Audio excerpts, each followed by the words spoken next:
زندگی میں ہمیشہ وہ لوگ پرسکون ہوتے ہیں جو پوری طرح نہ ہونے والی خواہشوں سے زیادہ ان نعمتوں کا شکر ادا کرتے ہیں جو اللہ تعالیٰ نے انہیں عطا کی ہیں۔ انسان رشتے بدلتا ہے، دوست بدلتا ہے، پھر بھی وہ پریشان رہتا ہے۔ ایسا کیوں؟ کیونکہ وہ خود کو نہیں بدلتا۔ اسی لیے تو مرزا غالب نے کہا تھا، دھوپ چہرے پر تھی اور صاف آئینہ کرتا رہا۔ رشتے جب ٹوٹنے پر آ جائیں تو اچانک سے اچھائیاں غائب اور برائیاں ایک ایک کر آنے لگ جاتی ہیں۔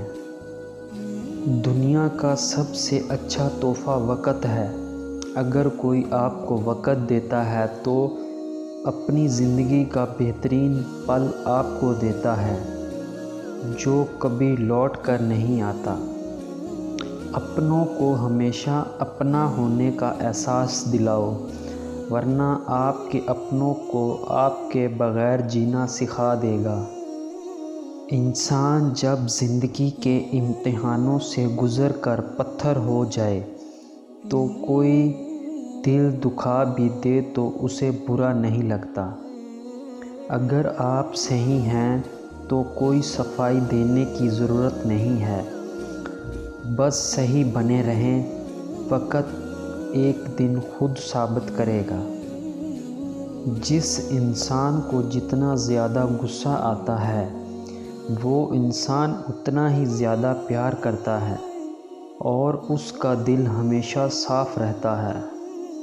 اس انسان پر بھروسہ کرو جو تمہاری 3 باتیں جان سکے: مسکراہٹ کے پیچھے دکھ، غصے کے پیچھے پیار، چپ رہنے کے پیچھے وجہ۔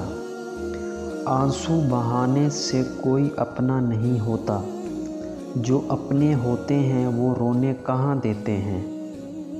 زیادہ سمجھدار اور زیادہ بے وقوف میں کوئی فرق نہیں ہوتا، کیونکہ یہ دونوں کسی کے نہیں بنتے۔ جب تعلیم کا بنیادی مقصد نوکر ہی بننا ہے تو اس معاشرے میں زیادہ نوکر ہی پیدا ہوتے ہیں، رہنما نہیں۔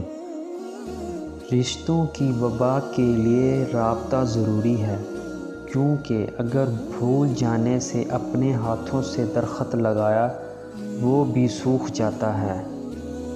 دوست کو دولت کی نگاہ سے مت دیکھو، کیونکہ اکثر وفا نبھانے والا دوست غریب ہوتا ہے۔ غرور کس بات کا؟ دنیا کے سارے راستے قبرستان ہی جاتے ہیں، چاہے امیر کا محل سے نکلے یا غریب کا جھونپڑی سے۔ 3 چیزوں کا ذکر کبھی بھی کسی کے سامنے نہ کرنا: نمبر 1 آپ کی آمدنی، نمبر 2 میاں بیوی کی باتیں، نمبر 3 آپ کا اگلا قدم۔ لوہا کبھی خراب نہیں ہوتا، وہ ہمیشہ اپنے زنگ سے ہی ہوتا ہے۔ اسی طرح انسان کو بھی کوئی نہیں برباد کر سکتا، برباد اس کی سوچ اور انسانوں سے امیدیں کرتی ہیں۔ جو انسان کسی کا برا نہیں چاہتا، اللہ تعالیٰ ان کو ایسی منزلیں عطا فرماتا ہے جو ان کے گمان میں بھی نہیں ہوتی۔